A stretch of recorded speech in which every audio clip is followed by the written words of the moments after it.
नमस्कार, welcome to my channel create simple and easy.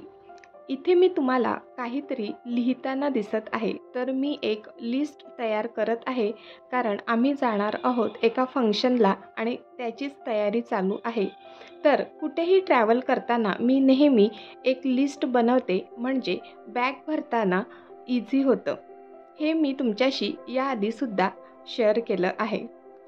एखादा function किंवा लग्न समारंभ म्हटलं की आपल्याला छान दिसायचं असतं, पण त्या समारंभात घातले जाणारे हेवी ड्रेस किंवा साड्या, ज्वेलरी आणि अजून काही वस्तू आपल्याला बॅगेतून कॅरी कराव्या लागतात। तर समारंभाला जाण्यासाठी जेव्हा आपण बॅग पॅक करतो ती कशी करावी हेच मी आजच्या व्हिडिओमधून शेअर करणार आहे। So let's get started. तर सर्वात प्रथम मी जी लिस्ट तयार केली आहे त्या लिस्टनुसार कोणकोणत्या वस्तू किंवा कपडे लागणार आहेत तर ते एका ठिकाणी काढून घेत आहे। तर माझा ज्वेलरी बॉक्स आणि काही मेकअप रिलेटेड सामान आहे ते मी आता काढून घेत आहे। समारंभामध्ये आपण एखादी साडी किंवा जो ड्रेस घालणार आहोत त्यावर साजेशी अशी ज्वेलरी आहे की नाही हे सुद्धा आपण आधीच चेक करू शकतो, जेणेकरून आपल्याकडे नसेल तर ती आपण आधीच घेऊन ठेवू शकतो, म्हणजे वेळेवर आपली गडबड होणार नाही। आता मी सर्व वस्तू एका ठिकाणी गोळा केल्या आहेत, तर पुढची स्टेप काय आहे ते पाहूया। ट्रॅव्हलिंग करण्यासाठी आपल्याकडे 3 ते 4 प्रकारचे पाउचेस असायलाच हवे। ट्रॅव्हलिंग करताना त्याचा खूप उपयोग होतो। एक स्मॉल ट्रॅव्हल पाउच आणि एक बिग ट्रॅव्हल पाउच एवढं तरी असायलाच हवं। अशा प्रकारच्या बिग ट्रॅव्हल पाउचमध्ये छोटे छोटे कप्पे असतात, त्यामुळे कितीतरी सामान व्यवस्थित त्यामध्ये राहतं। आपण किती दिवसांसाठी ट्रॅव्हल करतो यावर डिपेंड राहतं की आपण कोणता ट्रॅव्हल पाउच कॅरी करायला हवा। नेक्स्ट टिप आहे, जेव्हा आपण बांगड्या कॅरी करतो तेव्हा त्या कशा प्रकारे ऑर्गनाइज करायला हव्यात। तर आपण बांगड्यांचा पहिल्यांदा सेट बनवून घेऊया। ट्रॅव्हलिंग करताना बांगड्या अशाच कॅरी न करता एखादा पेपरचा तुकडा घ्यायचा आणि या बांगड्या मी व्हिडिओमध्ये ज्याप्रमाणे दाखवलं आहे त्याप्रमाणे रॅप करून घ्या, म्हणजे त्या व्यवस्थित राहतील, खराब होणार नाही किंवा काचेच्या बांगड्या असतील तर त्या फुटणार नाही। काचेच्या बांगड्या असतील तर बबल रॅपचा सुद्धा तुम्ही उपयोग करू शकता।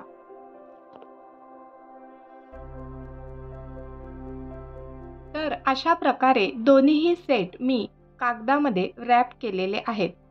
जर तुमच्याकडे काचेच्या बांगड्या असतील आणि त्यांना अधिक सिक्युअरपणे कॅरी करायच्या असतील तर अशा प्रकारचा कार्डबोर्डचा बॉक्स घेऊन त्यामध्ये ठेवून सुद्धा तुम्ही त्या कॅरी करू शकता, किंवा ऑनलाईन सुद्धा बँगल ऑर्गनायझर मिळतात, त्याचा वापर करू शकता।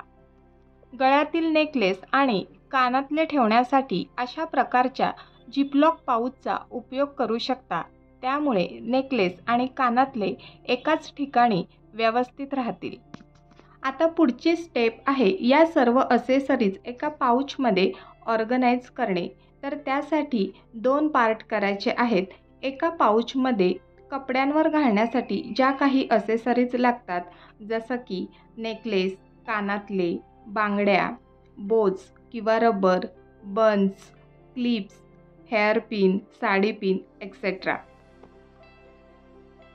पुढची महत्त्वाची टीप आहे, साडी पिन, हेअर पिन, मिरी पिन या छोट्या छोट्या गोष्टी आहेत ते अशा एका छोट्याशा बॉक्समध्ये किंवा एखाद्या बॉटलमध्ये कॅरी करा, म्हणजे वेळेवर आपली शोधाशोध होणार नाही। साडी पिन घेताना पिनला मागे अशा प्रकारचा बॉल असतो, अशा पिन घ्या, म्हणजे जेव्हा आपण पिन साडीला लावतो तेव्हा खोचा भरणार नाही।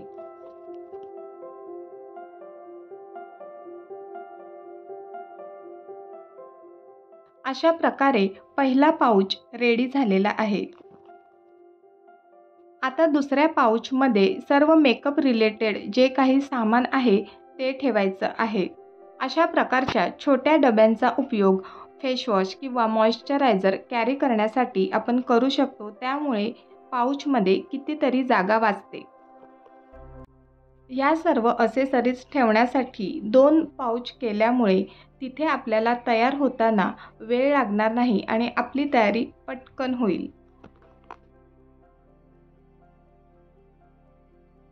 फाउंडेशन नेहमी काचेच्या बॉटलमध्ये येतं, तर ते कॅरी करताना ती व्यवस्थित राहावी, फुटू नये म्हणून त्यासोबत जो बॉक्स येतो त्यामधून कॅरी करा किंवा त्याला बबल रॅपने गुंडाळून मग कॅरी करा। अशा प्रकारे दुसराही पाऊच रेडी झालेला आहे। नेक्स्ट आहे कपडे पॅक करताना कोणती काळजी घ्यावी। तर हा आहे सिल्कचा ड्रेस। तर मगाशी तुम्ही पाहिलं की तो बॉक्समध्ये होता, तर बॉक्ससोबत कॅरी केलं असतं तर बॅगेमध्ये जागा राहिली नसती। तर त्यासाठी मी अशा प्रकारचं पाऊच घेतलेला आहे। कधीकधी साड्यांसोबतसुद्धा असे पाऊच येतात। तर हा सिल्कचा ड्रेस व्यवस्थित घडी घालून राहणार नाही, तर तो मी अशा प्रकारे या पाऊचमध्ये ठेवत आहे, म्हणजे ड्रेसचा सर्व सेट या पाऊचमध्ये व्यवस्थित राहील। आणि मी माझ्यासाठी साडीसुद्धा कॅरी करणार आहे। तर साडी मी एका पिशवीमध्ये घडी घातली आहे, पण मी ती अशीच घडी न घालता साडीला ड्रेप केलं आहे। सर्वात आधी साडीला इस्त्री करून ज्याप्रमाणे पदर हवा आहे त्याप्रमाणे पदराच्या मिऱ्या काढून घेतल्या आणि त्याला पिन लावली आहे। त्याच्यानंतर साडी व्यवस्थित फोल्ड करून त्यामध्ये परकर आणि ब्लाऊज ठेवून व्यवस्थित घडी केली आहे।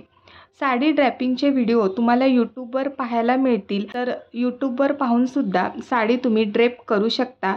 यामुळे तिथे फंक्शनला आपल्याला साडी वेअर करताना अजिबात वेळ लागणार नाही, अगदी 5 मिनिटात आपण साडी वेअर करता येईल।